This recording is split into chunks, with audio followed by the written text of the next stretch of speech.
Hello students, তোমরা যারা গৌরবঙ্গ ইউনিভার্সিটির আন্ডারে সেকেন্ড সেমিস্টারে ছাত্রছাত্রী আছো এবং তোমাদের এডুকেশন সাবজেক্টটা মাইনর হিসেবে আছে, আজকের ক্লাসটা তোমাদের জন্য খুবই গুরুত্বপূর্ণ। আজকের ক্লাসে আলোচনা করব তোমাদের একটি গুরুত্বপূর্ণ সাজেশন অর্থাৎ তোমাদের প্রশ্ন উত্তর নিয়ে। তার সঙ্গে তোমাদের আলোচনা করব ফার্স্ট মডিউলটা থেকে, তোমাদের যে 1 নম্বর মডিউলটা রয়েছে সেই মডিউল থেকে তোমরা কোন কোন প্রশ্নগুলো তোমরা এখন থেকে তোমরা প্রিপারেশান নিয়ে রাখবে। তো তোমাদের প্রথম যে মডিউলটা রয়েছে সেই মডিউলটা থেকে তোমাদের প্রথম আমি ইম্পর্টেন্ট প্রশ্নগুলো বলি, তারপর তোমাদের আমি প্রশ্নের যে উত্তরটা রয়েছে সেটা আমি তোমাদের পড়ে শোনাবো। প্রথম প্রশ্ন তোমরা পড়বে, শিক্ষার সামাজিক পরিবর্তনের একটি অন্যতম গুরুত্বপূর্ণ যন্ত্র সম্পর্কে আলোচনা করো। তারপর তোমরা যেটা পড়বে সেটা হলো সামাজিক পরিবর্তনের সংজ্ঞা দাও। এর সঙ্গে পড়বে সামাজিক পরিবর্তনের বৈশিষ্ট্যগুলো আলোচনা করো। আমি এর মধ্যে সবথেকে ইম্পর্ট্যান্টটা আমি তোমাদের বলে দেব, তোমরা আগে ভালো করে প্রশ্নগুলো শুনে নাও। তারপর তোমরা পড়বে সমাজবিজ্ঞান কি, সমাজবিজ্ঞানের প্রকৃতি ও পরিধি সম্পর্কে আলোচনা করো। তোমাদের এখানে একটা কথা বলে রাখি, তোমাদের কিন্তু প্রথম যে ফার্স্ট তোমাদের যেহেতু এডুকেশনাল সোশ্যোলজিক্যাল অফ ফাউন্ডেশন, যেহেতু এখানে সমাজবিজ্ঞান বিষয়টা রয়েছে, সেই জন্য তোমাদের সমাজবিজ্ঞানের পরিধি এবং প্রকৃতি কিন্তু তোমাদের পড়তেই হবে। অর্থাৎ প্রথমেই তোমাদের প্রকৃতি বা পরিধিটা তোমাদের অবশ্যই ভালো করে পড়তে হবে 1 নম্বর মডিউল থেকে। তারপর তোমরা পড়বে শিক্ষামূলক সমাজবিজ্ঞানের সংজ্ঞা। তারপরে শিক্ষামূলক সমাজবিজ্ঞানের পরিধি যদি তোমাদের আলাদা করে দেয়, তাহলে তোমরা যখন প্রকৃতিটা পড়বে তার সঙ্গে তোমাদের পরিধিটা কিন্তু একই সঙ্গে কিন্তু হয়ে যাবে, সেটা আলাদা করে তোমাদেরকে পড়তে হবে না, ঠিক আছে। তার সঙ্গে দিতে পারে যে শিক্ষামূলক সমাজবিজ্ঞান কি বা শিক্ষামূলক সমাজবিজ্ঞান কাকে বলে। তো দুটো কথা কিন্তু একই রকম, যে সংজ্ঞাটা পড়ে রাখলে পরে তোমরা পরিধিও করতে পারবে বা তোমরা প্রকৃতিটাও করতে পারবে। এবার যাচ্ছে তোমাদের মূল আলোচনা, সেটা হলো তোমাদের যে প্রশ্নটা নিয়ে আমার আলোচনার বিষয় সেটা হলো যে শিক্ষামূলক সমাজবিজ্ঞান কাকে বলে। আমরা প্রত্যেকেই এডুকেশনের সঙ্গে আমরা সম্পর্কিত, যেহেতু এডুকেশন সাবজেক্টটা আমরা পড়ছি, তোমরা প্রত্যেকে এডুকেশন মাইনর সাবজেক্ট নিয়ে তোমরা বেছে নিয়েছো, তাহলে এডুকেশন মানেই কিন্তু একটা শিক্ষামূলক কিন্তু প্রকৃতি মানে বোঝাচ্ছে। তাহলে শিক্ষামূলক বিষয়টা কি, যে বিজ্ঞানের সমাজতাত্ত্বিক সমস্যার উপর বিশেষভাবে প্রাধান্য দেয় বা প্রাধান্য দেওয়া হয় বা সমাজতাত্ত্বিক প্রক্রিয়াগুলোর বিশ্লেষণ ঘটে শিক্ষামূলক প্রক্রিয়ার ক্ষেত্রে, তাকে বলা হয় শিক্ষামূলক সমাজবিজ্ঞান। আমি আবারও বলছি, তোমরা সংজ্ঞাটা একটু ভালো করে জেনে রাখো, তাহলে তোমাদের কিন্তু যে কোনো প্রশ্নতে তোমাদের এটা কিন্তু দিতে পারে, ঠিক আছে। যে বিজ্ঞানের সমাজতাত্ত্বিক সমস্যার উপর বিশেষভাবে প্রাধান্য দেওয়া হয় এবং সমাজতাত্ত্বিক প্রক্রিয়াগুলোর বিশ্লেষণ ঘটে শিক্ষা পরিবেশের মধ্যে, তাকে বলা হয় শিক্ষামূলক সমাজবিজ্ঞান। এখানে একজন সমাজবিজ্ঞান ছিলেন, তার নামটা তোমরা জেনে রাখো। তোমাদের এমসিকিউ আকারে তোমাদের এই প্রশ্নগুলো দিতে পারে। তোমাদের যেহেতু ফার্স্ট সেমিস্টারে 2 মার্কের প্রশ্ন কিন্তু তোমাদের ছিল না, তোমাদের এমসিকিউ ছিল। তাহলে সমাজতাত্ত্বিক আইভর মরিস তিনি বলেছিলেন শিক্ষা সমাজবিজ্ঞান সমাজতাত্ত্বিক সমস্যাগুলির উপর বিশেষভাবে গুরুত্ব আরোপ করে। তো এই উক্তিটি কে করেছিলেন বা এই কথাটি কে বলেছিলেন, তাহলে কি হবে, আইভর মরিস। আমি তোমাদের ছোট ছোট কনসেপ্টগুলো আগে তোমাদের বুঝিয়ে দিচ্ছি, তারপর তোমাদের আমি নোটসটা তোমাদের স্ক্রিন রেকর্ডের মাধ্যমে তোমাদেরকে আমি তুলে ধরবো। তারপরে আরেকজন সমাজবিজ্ঞানী ছিলেন বিশিষ্ট সমাজবিদ অ্যাঞ্জেল। তিনি কি বলছেন, শিক্ষা সমাজবিজ্ঞান বিদ্যালয়ের পরিস্থিতির ক্ষেত্রে সম্পদ ভিত্তিক শৃঙ্খলা বা নিয়ম নীতি বিকাশের ক্ষেত্র। তোমরা প্রত্যেকে একটা কিন্তু এডুকেশনাল কারিকুলামের মধ্যে কিন্তু তোমরা প্রত্যেকে পড়াশোনা করছো। এই তোমরা নিয়মিত কিন্তু তোমরা বিদ্যালয়ে যাচ্ছ, বা তোমরা আগে যেমন কলেজে যাওয়ার আগে তোমরা তোমাদের বিদ্যালয়ের পঠন পাঠনটা তোমরা কিন্তু ভালো করে তোমরা মেনটেন করতে, এখন কিন্তু তোমরাও কিন্তু কলেজে তোমাদের একটা কারিকুলাম হিসেবে কিন্তু তোমরা সেখানে কিন্তু প্রেজেন্টেশন কিন্তু করছো। তো এটাই হচ্ছে বিশিষ্ট সমাজবিদ অ্যাঞ্জেলসের কিন্তু একটা উক্তি। তারপরে যেটা বলা হচ্ছে যে এই শিক্ষা সমাজবিজ্ঞান হচ্ছে সমাজবিজ্ঞানের ক্ষেত্রর অধ্যয়ন, কারণ সব কিছু কিন্তু এখানে প্রযোজ্য। কারণ এখানে কোনো কিছু শিখতে গেলে বা কোনো কিছু জানতে গেলে কিন্তু আগে ফার্স্ট যে জিনিসটার প্রয়োজন সেটা হচ্ছে এডুকেশন।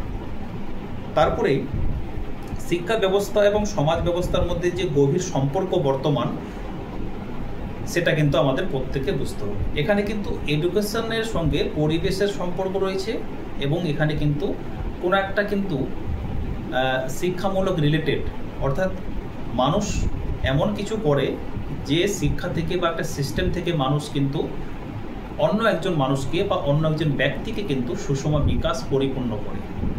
ব্যক্তির পরিপূর্ণ বিকাশ সাধন হচ্ছে নিজের জন্য জানা বা অপরকেও কিন্তু জানিয়ে দেওয়া, ঠিক আছে।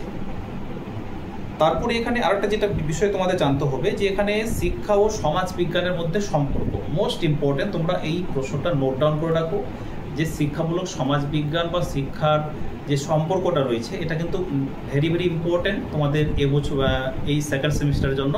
অবশ্যই কিন্তু তোমরা এটাও কিন্তু প্রথমে কিন্তু ভালো করে তৈরি করবে।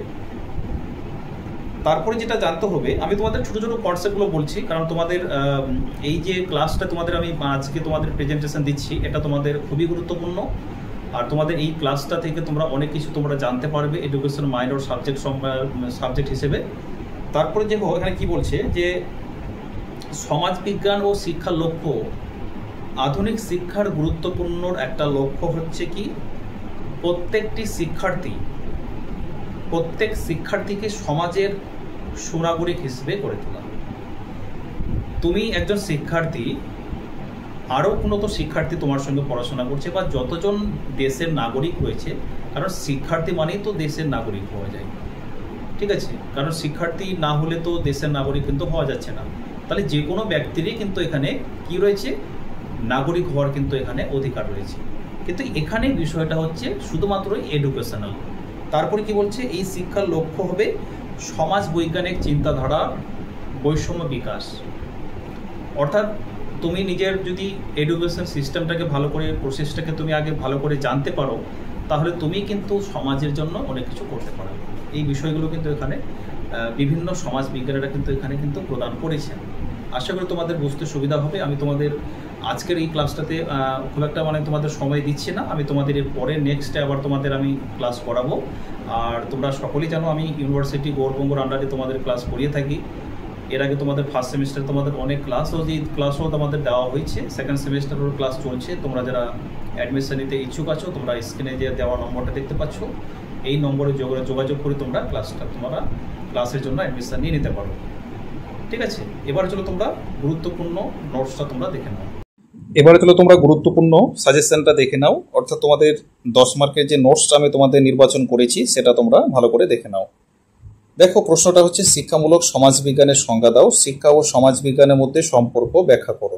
এটা কিন্তু মোস্ট ইম্পর্টেন্ট, ঠিক আছে। এই প্রশ্নটা কিন্তু ভালো করে পড়তে হবে। তো প্রথমে দেখো ডেফিনেশনটা কি বলেছে, যে বিজ্ঞানের সমাজতাত্ত্বিক সমস্যার উপর বিশেষভাবে প্রাধান্য দেওয়া হয় এবং সমাজতাত্ত্বিক প্রক্রিয়াগুলোর বিশ্লেষণ ঘটে শিক্ষা পরিবেশের মধ্যে, তাকে শিক্ষা সমাজবিজ্ঞান বলে। শিক্ষা সমাজবিজ্ঞান সমাজতাত্ত্বিক প্রক্রিয়াগুলির বিশ্লেষণের মূল কেন্দ্রবিন্দু, অর্থাৎ শিক্ষা প্রতিষ্ঠান হচ্ছে সমাজতাত্ত্বিক প্রক্রিয়ার মূল কেন্দ্রবিন্দু। তারপরে শিক্ষা সমাজবিজ্ঞান অর্থাৎ সোশিওলজিক্যাল অফ এডুকেশন, এ সম্পর্কে বিভিন্ন সমাজতত্ত্বতাত্ত্বিকরা বিভিন্ন সংজ্ঞা দিয়ে তারা আলোচনা করেছেন। প্রথমে বলেছেন আইভার মরিস সমাজতাত্ত্বিক সম্পর্কে, শিক্ষা সমাজবিজ্ঞান সমাজতাত্ত্বিক সমস্যাগুলির উপর বিশেষভাবে গুরুত্ব আরোপ করে, যেটা তোমাদের আমি আলোচনা করলাম। দ্বিতীয়ত, বিশিষ্ট সমাজবিদ অ্যাঞ্জেলসের মতে শিক্ষা সমাজবিজ্ঞান বিদ্যালয়ের পরিস্থিতির ক্ষেত্রে সম্পদ ভিত্তিক শৃঙ্খলা বা নিয়ম নীতি বিকাশের ক্ষেত্র। তাই শিক্ষা সমাজবিজ্ঞান হলো শিক্ষার সমাজবিজ্ঞানের ক্ষেত্রগুলির অধ্যয়ন করা, অর্থাৎ শিক্ষা ব্যবস্থা এবং সমাজ ব্যবস্থার মধ্যে যে গভীর সম্পর্ক বর্তমান তা বুঝতে সহায়তা করে। সমাজবিজ্ঞানের সঙ্গে শিক্ষার একটি নিবিড় সম্পর্ক রয়েছে। সমাজবিজ্ঞান এবং শিক্ষা একে অপরের পরিপূরক, তাই সমাজ পরিবর্তনশীল। এই পরিবর্তনশীল সমাজের সঙ্গে ব্যক্তিকে অভিযোজনের সহায়তা করে শিক্ষা। বর্তমান শিক্ষার হাত ধরে বিজ্ঞান প্রযুক্তির ক্রম উন্নয়নের ফলে সমাজবিজ্ঞানের অর্থনৈতিক সমৃদ্ধি ঘটেছে। আধুনিক শিক্ষাবিজ্ঞানের কাজ হলো ব্যক্তিকে তার পরিবেশের সঙ্গে সঙ্গতি বিধানে সাহায্য করা। শিক্ষার মূল লক্ষ্য হলো ব্যক্তির অন্তর্নিহিত সম্ভাবনাগুলির পরিপূর্ণ বিকাশ সাধন করা। শিক্ষা পরিকাঠামো বর্তমান সমাজ ব্যবস্থার উপর ভিত্তি করেই গড়ে ওঠে, তাই সমাজবিজ্ঞান ও শিক্ষার লক্ষ্য প্রথম যে সম্পর্কটা এখানে বলা হচ্ছে আধুনিক শিক্ষার একটি গুরুত্বপূর্ণ লক্ষ্য হলো প্রত্যেকটি শিক্ষার্থীকে সমাজ বিজ্ঞানের সুনাগরিক হিসেবে গড়ে তোলা। ঠিক আছে, দ্বিতীয়ত আমি তোমাদের এখানে আলোচনা করে নিচ্ছি, বর্তমান শিক্ষার লক্ষ্য শুধুমাত্র শিক্ষার্থীকে জ্ঞান সরবরাহ করা নয়, শিক্ষার্থী যাতে আদর্শ সামাজিক জীব হিসেবে জীবনযাপন করতে পারে সে বিষয়ে তাকে প্রশিক্ষণ দেওয়াই।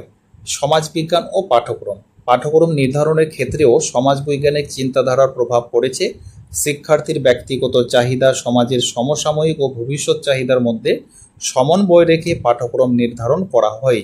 সমাজবিজ্ঞান ও শিক্ষার তাৎপর্য, এখানে বলা হচ্ছে শিক্ষাকে এক প্রকার সামাজিক প্রক্রিয়া হিসেবে বর্ণনা করা হয়েছে। তাই শিক্ষা প্রক্রিয়া একদিকে যেমন সমাজ সংস্কৃতির সংরক্ষণের ব্যবস্থা করে, তেমনি অন্যদিকে সামাজিক অগ্রগতিতে সাহায্য করে। এবার তোমরা এখানে 4 নম্বর যে পয়েন্টটা তোমরা দেখে নাও, সমাজবিজ্ঞান ও শিক্ষণ পদ্ধতি। এখানে সামাজিক উপযোগিতা সম্পন্ন কার্যাবলীতে প্রত্যক্ষভাবে অংশগ্রহণের সুযোগ সৃষ্টি দেওয়া হয়, যেখানে শিক্ষার্থীর মধ্যে সক্রিয়তা আসবে। তারপরে সমাজবিজ্ঞান ও শিক্ষালয়, এখানে বলা হচ্ছে আধুনিক শিক্ষা ব্যবস্থায় বিদ্যালয়কে সমাজের ক্ষুদ্র সংস্করণ বলা হয়। তোমাদের এমসিকিউ আকারে যদি কোনো প্রশ্ন আসে যে আধুনিক শিক্ষা ব্যবস্থায় বিদ্যালয়কে কি বলা হয়, তাহলে কি হবে? ক্ষুদ্র সংস্করণ। তারপর এখানে জন ডিউ, বিখ্যাত দার্শনিক অর্থাৎ বিখ্যাত বৈজ্ঞানিক, তিনি কিন্তু school is a purified, simplified and better balance society. আবার আধুনিক শিক্ষার তত্ত্বে শিশুর সামাজিকরণকে শিক্ষালয়ের প্রধান কাজ হিসেবে বর্ণনা করা হয়েছে। ঠিক আছে, তারপরে সমাজবিজ্ঞান ও বিদ্যালয় পরিচালনা, এগুলো মানে পয়েন্টগুলো তোমরা একটু দেখে রাখো, আমি এখানে তোমাদের পড়ে শোনাচ্ছি না, তোমরা দেখে নাও, পারলে তোমরা স্ক্রিনশট করে রাখতে পারো। এখানে আরও একটা উক্তি রয়েছে যে আধুনিক শিক্ষা ব্যবস্থা হলো শিক্ষার্থীর কেন্দ্রিক, অর্থাৎ শিক্ষার্থীর কেন্দ্রবিন্দু। তাই এখানে শিক্ষক হবেন একজন ফ্রেন্ড, ফিলোজোফার, পথ প্রদর্শক বা হচ্ছে গাইড বা গার্ডিয়ান। তাই আধুনিক শিক্ষায় একজন আদর্শ শিক্ষকের মধ্যে যে গুণাবলীগুলি প্রত্যাশা করা হয়, যে দায়িত্ব তার উপর অর্পণ করা হয়েছে, পরিশেষে সমাজ ছাড়া ব্যক্তির অস্তিত্ব কল্পনা করা যায় না। ঠিক আছে, সমাজের মধ্যে কি হবে? সমাজের মধ্যে ব্যক্তির যাবতীয় জীবন দর্শন, জীবনব্যাপী শিক্ষা সম্পন্ন হয়ে থাকে। তাই এই শিক্ষা প্রক্রিয়াকে সার্থক রূপায়ণের ক্ষেত্রে সমাজের অনবদ্য ভূমিকা রয়েছে। তাই শিক্ষা ও সমাজতত্ত্বের মধ্যে সম্পর্ক অত্যন্ত নিবিড় ও ঘনিষ্ঠ প্রকৃতির। এই ছিল তোমাদের আজকের ক্লাস।